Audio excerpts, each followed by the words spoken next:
Bienvenidos a esta segunda entrega de la serie sobre sinodalidad y el sínodo que se celebrará en el año 2023.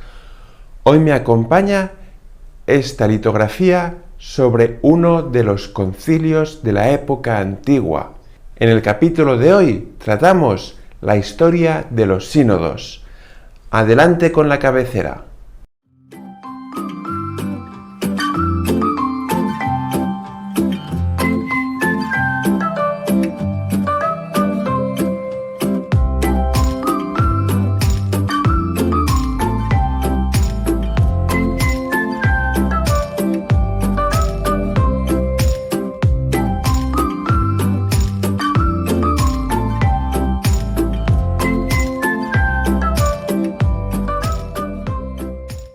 Encontramos en el Antiguo Testamento los primeros testimonios de sinodalidad.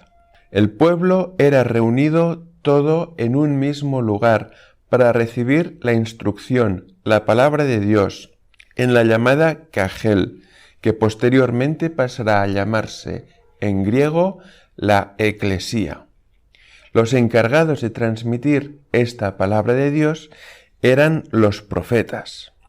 También Moisés reunió un grupo de ancianos para administrar justicia. Estos grupos posteriormente se estabilizarán en los llamados Sanedrines.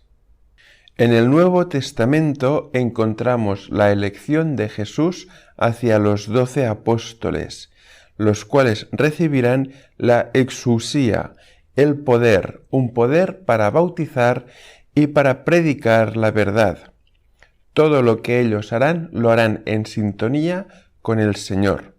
Finalmente, en el libro de los Hechos de los Apóstoles, encontraremos la primera reunión conciliar, el llamado Concilio de Jerusalén, en el cual Pablo y Bernabé presentarán la problemática de los convertidos al cristianismo que proceden del paganismo y que no son judíos.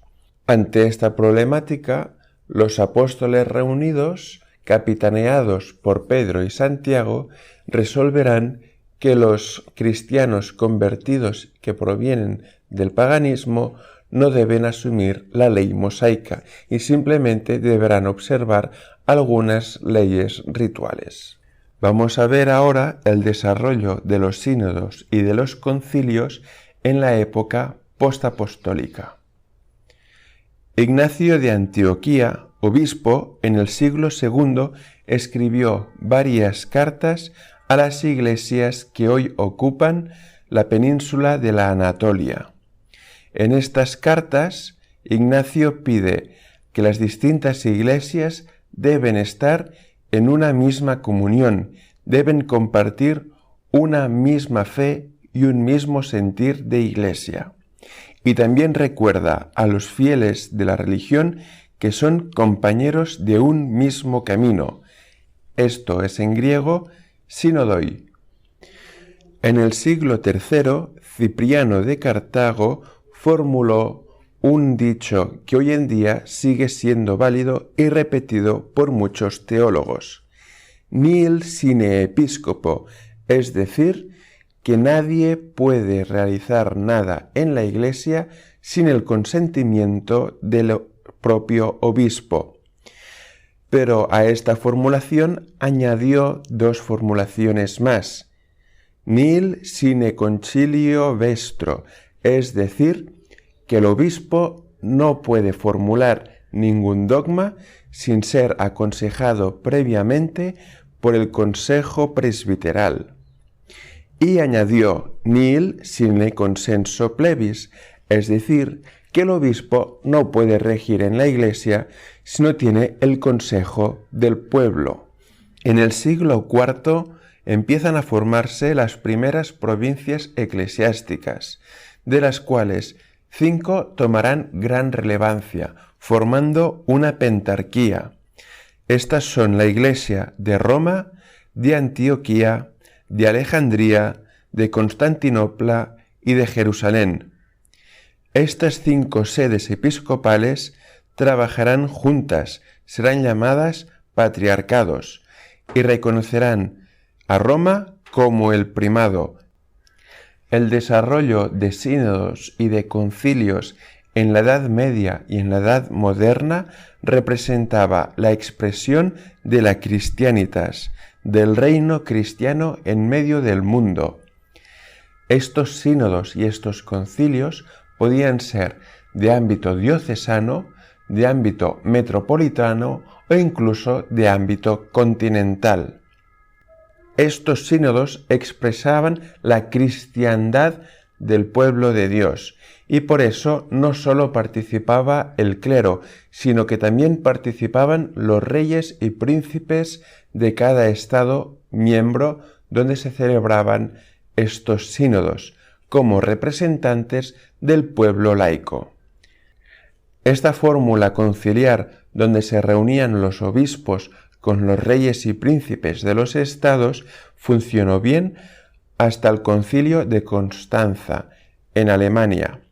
En este concilio empezó a formarse la idea del conciliarismo, muy propiciada por las ideas de Lutero. El conciliarismo es la idea de que el concilio es más poderoso que el Papa. Recordemos que hasta la fecha, para que se apruebe un texto conciliar, es necesario que sea aprobado de forma independiente tanto por el concilio como por el Papa. En el concilio de Constanza se empezaron a difundir las ideas de que no era necesaria la aprobación papal de los textos. La idea del conciliarismo que surgió en Constanza es uno de los motivos del desarrollo del concilio de Trento. En Trento es el primer concilio donde no vienen convocados los príncipes ni el pueblo laico. Simplemente será convocado el episcopado con sus teólogos y canonistas de referencia, a fin de luchar contra las ideas luteranas. Es en este momento donde se marca una clara diferencia entre el clero, la Ecclesia docens, y el pueblo, la Ecclesia discens. Por su lado, las comunidades que surgieron de la Reforma mantuvieron una estructura sinodal, pero sin pedir la aprobación papal ni de los propios obispos. La comunidad luterana se despojó de la figura episcopal y de toda figura sacerdotal, de forma que aquellos que presidirán la comunidad son los llamados pastores, elegidos por votación por la propia comunidad. Las comunidades calvinistas estructurarán la Iglesia en una jerarquía formada por 4 estamentos, todos ellos no sacerdotales. Estos estamentos son los pastores, los doctores, los presbíteros y los diáconos. Finalmente, la comunión anglicana mantendrá una estructura muy similar a la Iglesia romana, manteniendo en algunas regiones la sucesión apostólica. Pero el colegio episcopal anglicano no mantendrá comunión con el Papa de Roma, y este colegio trabajará de una forma sinodal democrática, no de la forma sinodal clásica de la Iglesia en comunión con el Papa de Roma. En el siglo XIX, el Concilio Vaticano I aprobó la infalibilidad papal.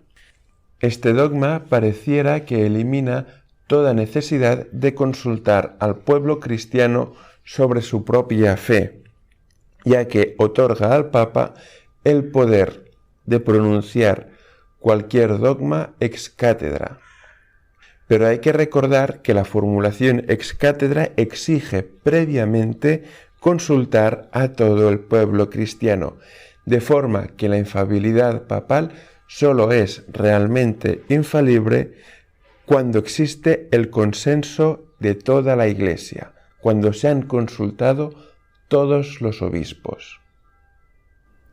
Y con esto llegamos al Concilio Vaticano II, un concilio que será básicamente pastoral, que quiere revolucionar la Iglesia y que no formulará nuevos dogmas, ni en materia de fe ni en materia de moral.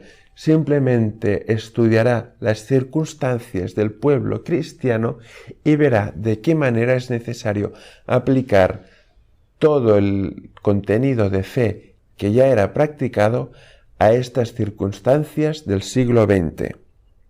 Tras el Concilio Vaticano II ya se han celebrado 14 sínodos ordinarios, los cuales no son sínodos territoriales como pasaba antiguamente, sino que son sínodos universales, pero que tratarán sobre un tema específico.